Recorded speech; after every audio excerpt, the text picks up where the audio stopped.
দরজায় নক করছে।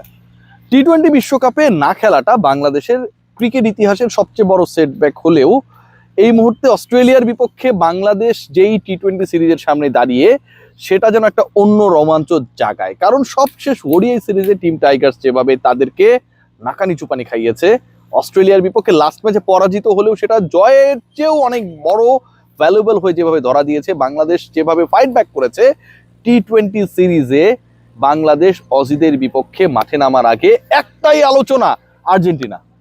কেন এই কথা বলছি, হুট করে আর্জেন্টিনা কই থেকে আসলো? আর্জেন্টিনার সাথে বাংলাদেশ অতীতে অনেকবার ক্রিকেট খেলেছিল, এরকম খবর পাওয়া যায়।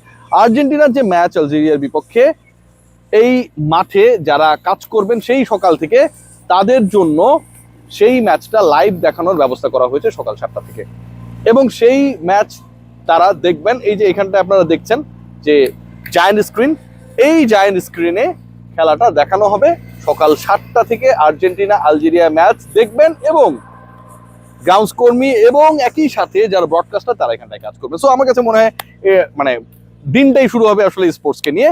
মেইন আলোচনায় আসি, 11 নিয়ে আলোচনা করছি এবং কি কারণে বলছি যে Liton Kumar Das is going to be drop. নতুন একজন ক্যাপ্টেন বাংলাদেশ টি-20-তে আবারও পেতে যাচ্ছে, নতুন ক্যাপ্টেন পেতে যাচ্ছে এবং লিটন কুমার দাস ড্রপ। তার আগে আমি একটু পিছন থেকে আলোচনাটা করি, যেটা আমার মানে আলোচনার ধাঁচ। পেস বোলিং ডিপার্টমেন্টে ওয়ানডেতে আমরা যেমন দেখেছিলাম সেখান থেকে সিমিলারিটিও দেখা যেতে পারে, একটা পরিবর্তন হতে পারে। নাহিদ রানা অ্যান্ড মুস্তাফিজ এই দুজনের খেলা নিয়ে কোনো ধরনের সংশয় নেই। Who is going to be the third pacer? এবং সেই ডিসকাশনে তাসকিন আহমেদকে নিয়ে সংশয় রয়েছে, কারণ তাসকিন আহমেদেরও তো ওয়ার্কলোড ম্যানেজমেন্ট রয়েছে। সবশেষ 3টা ওয়ানডেতে তিনি খেলেছেন। এখন তাসকিনকে ব্রেক দিয়ে শরীফুলকে খেলানো যায় কিনা এরকম একটা ডিসকাশন রয়েছে। সো ওটা যদি হয় তাহলে Shoriful, Nahid Rana and definitely the Fitch, they will be the 3 pacer going to be the part of our pace department. Spin department নিয়েও ডিসকাশন রয়েছে। শাক মাহাদির খেলা নিয়ে খুব বেশি সংশয় নেই। শাকের সাথে আসলে আর কাকে তাক করাবে টিম ম্যানেজমেন্ট সেটা নিয়ে আলোচনা রয়েছে, এবং সেই আলোচনায় দুজন, রিশাদ আর নাসুম। অস্ট্রেলিয়ার বিপক্ষে খেলা, বিগ ব্যাশে গিয়ে রিশাদ ভালো করেছেন, দারুণ পারফরমেন্স করেছেন, এবং ওইখানকার কন্ডিশনে উইকেট টেকিং অ্যাবিলিটি ডেফিনেটলি রিশাদকে এগিয়ে রাখে। একই সাথে লেগ স্পিনার মানেই আপনার দলের জন্য বাড়তি অ্যাডভান্টেজ। আবার নাসুম আহমেদের আলোচনাটাও রয়েছে, কারণ একজন বাঁহাতি অর্থোডক্সকে খেলানো যায় কিনা সেই জায়গা থেকে। Let's see what happen, but chances যদি বিবেচনা করা যায় তাহলে রিশাদের চান্সটা তুলনামূলকভাবে অনেক বেশি to be the partner of Shak Mahedi in spinning department. So 5টা spot done.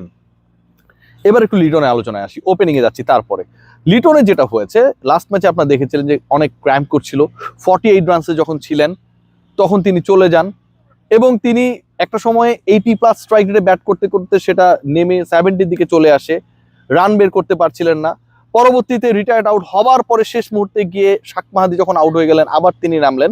So overall the scenario, Liton Kumar Das গত 2 দিনে যে খুব বেশি ইমপ্রুভ করেছে তা না, আবার ইমপ্রুভ করলেও টিম ম্যানেজমেন্ট চিন্তা করছে যে বড় ধরনের ইনজুরিতে পড়ার আগে একটা ব্রেক বা একটা রেস্ট দেওয়া যেতে পারে কিনা।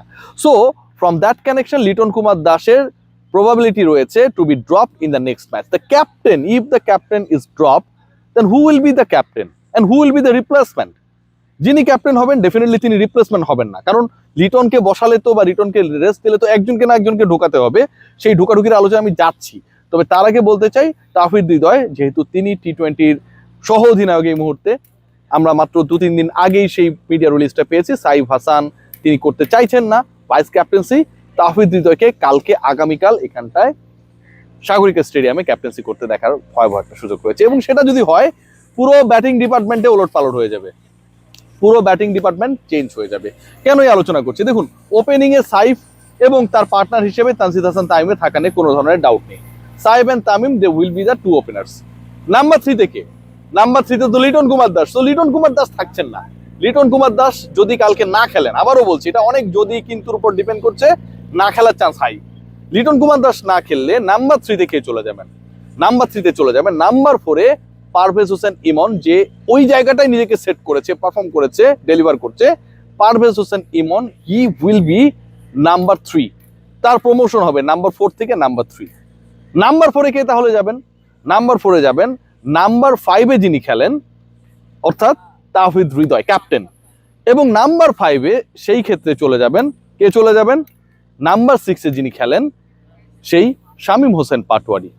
এখন নাম্বার 5-এ যদি শামীম পাটোয়ারি চলে যান, নাম্বার 6-এ বাংলাদেশের চয়েসটা কে?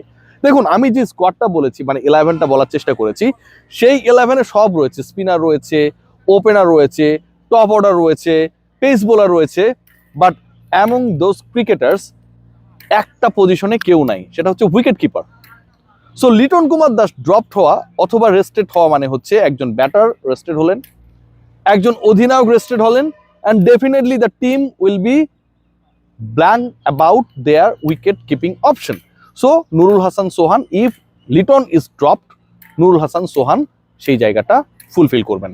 লিটনকে আগামী ম্যাচে ব্রেক বা রেস্ট দেওয়ার আরও একটা কারণ হচ্ছে, মানে he is not only a batter, তাকে কিন্তু ওই 20টা ওভার কিপিং করতেও হয়। সো যেহেতু এরকম একটা রোল প্লে করতে হয় যেটা অনেক অনেক বেশি শারীরিকভাবে টায়ার্ডনেস তৈরি করে, সো টায়ারিং সিচুয়েশন থেকে লিটনকে একটু রিফ্রেশ করার চেষ্টা, নুরুল হাসান সোহান সেই ক্ষেত্রে রিপ্লেসড হবেন। বাংলাদেশের 11টা যদি এখন আমি শর্টকাটে বলার চেষ্টা করি, সেই 11টা কি দাঁড়ায়? লিটন কুমার দাস যদি ব্রেক পান, লিটন কুমার দাসকে যদি সরিয়ে দেওয়া হয়, তাহলে ওপেনিংয়ে আমরা যেটা দেখেছিলাম সাইফ হাসানের সাথে তানজিদ তামিম, নাম্বার 3-তে উঠে আসবেন পারভেজ ইমন, নাম্বার 4-এ তাওহিদ হৃদয়, নাম্বার 5-এ হচ্ছে শামীম পাটোয়ারি, নাম্বার 6-এ নুরুল সোহান, নাম্বার 7-এ শাক মাহাদি, নাম্বার 8-এ রিশাদ হোসেন ও নাসুম, রিশাদের চান্সটা বেশি, এবং 9, 10, 11-এ 9 and 10 ওই দুটা স্পটে একদমই ফিক্স যে দুজন খেলবেন তাদের একজন আপনারা সবাই জানেন মুস্তাফিজুর রহমান, আরেকজন Nahid Rana, and the last spot এটা নিয়ে তাসকিন আহমেদকে খেলানো হবে কিনা। ব্যাক টু ব্যাক ম্যাচেস তিনি খেলেছেন, টানা 3 ম্যাচ খেলানোর পরে আরো একটা টি20তে খেলিয়ে দেওয়া হবে, নাকি আসলে তাসকিনকে এবার ব্রেক দিয়ে শরীফুলকে খেলানো হবে, that is the question. And সেই কোয়েশ্চেনের অ্যান্সারটা আমার কাছে মনে হয় যে Shoriful Islam will be the part of the 11। So এরকম একটা 11ই হয়তো আমরা পেতে যাচ্ছি, আর সেটা যদি হয় আমার কাছে মনে হয় যে অস্ট্রেলিয়ার বিপক্ষে বাংলাদেশের যে ফাইট টি20তে এবার ওয়ানডের পরে, সেটা খুব একটা খারাপ হবে না। একটা জায়গায় বাংলাদেশের একটা গ্যাপ থাকবে এবং সেই গ্যাপটা আমার কাছে মনে হয় এই মুহূর্তের বাস্তবতায় অপরিণীয়, সেটা হচ্ছে ক্যাপ্টেন্সির। লিটন কুমার দাস উইকেটের পেছনে থেকে যেভাবে দলকে পরিচালনা করতে পারেন, যেহেতু ক্যাপ্টেন নুরুল হাসান সোহান না, তাওহিদ হৃদয় হবেন সেই ক্ষেত্রে লিটন না থাকলে, আমার কাছে মনে হয় এটা কিছুটা হলেও বাংলাদেশের ক্যাপ্টেন্সি ওয়াইজ ডিসিশন মেকিংকে প্রভাবিত করবে। এই স্টেডিয়ামে বাংলাদেশের ইতিহাস যথেষ্ট ভালো, wicket is going to be sporting, 3 জন পেসার খেলবেন সেটাই প্রমাণ করে। অ্যান্ড আর্জেন্টিনা ম্যাচের ফলাফলটা কি হয় সেটার উপরও দলের পারফরমেন্স নির্ভর করবে। কেন বলছি জানেন? দলের অনেক ক্রিকেটার রয়েছেন যারা ওই সকাল 7টায় উঠেই খেলা দেখবেন। সো মন যদি খারাপ করে কেউ খেলতে নামেন, ডেফিনেটলি সেটা খারাপ পারফরমেন্সকে ইঙ্গিত করবে। আর যদি মন ভালো থাকে তাহলে নিশ্চয়ই বাংলাদেশও ভালো করবে। সবাই ভালো থাকবেন, টেক গ্রেট কেয়ার।